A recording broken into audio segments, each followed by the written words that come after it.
లేచిపోయింది. ఈవిడ కూడా అలాంటిదే. పిల్లలంటే ఆవిడకి అసలు రెస్పెక్టే లేదట.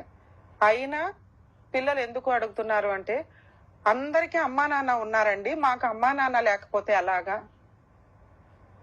ఆ ఒక్క క్వశ్చన్కి భూప్రపంచంలో ఎవరు ఆన్సర్ చెప్పలేకపోతున్నాం ఈ రోజున.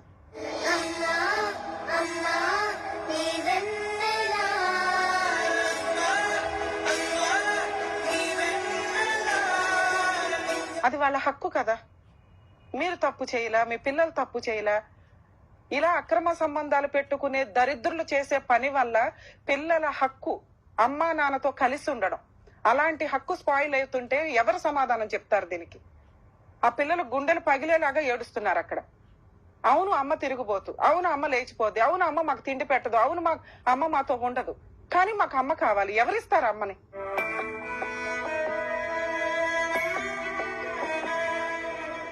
ఏ తప్పు చేయని ఒక భర్త ఈ రోజు స్టేజ్ మీద కూర్చొని ఒక అక్రమ సంబంధం పెట్టుకున్న వైఫ్ యొక్క హీనమైన పరిస్థితిలో వదిలేయాల్సిన పరిస్థితిని కూడా పిల్లల కోసం ఆయన తగ్గి ఆవిడ కాళ్ళు పట్టుకోవడానికి రెడీ అవుతున్న పరిస్థితి.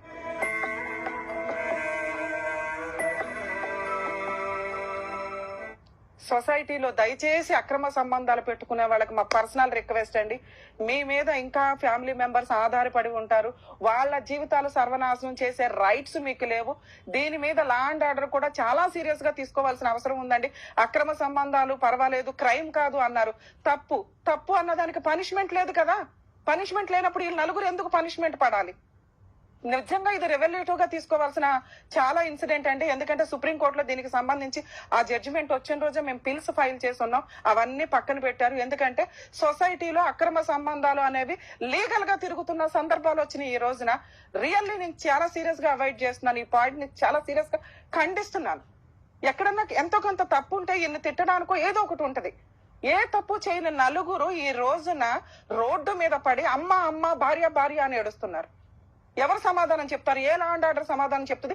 ఏ పొలిటికల్ లీడర్ సమాధానం చెప్తారు? ఈ జడ్జిమెంట్ తీసేయడం వల్ల, ఇలా ఈ 494 తీసేయడం వల్ల జీవితాలు సర్వనాశనం అయిపోతున్నాయి. Please rethink about this 494 IPC.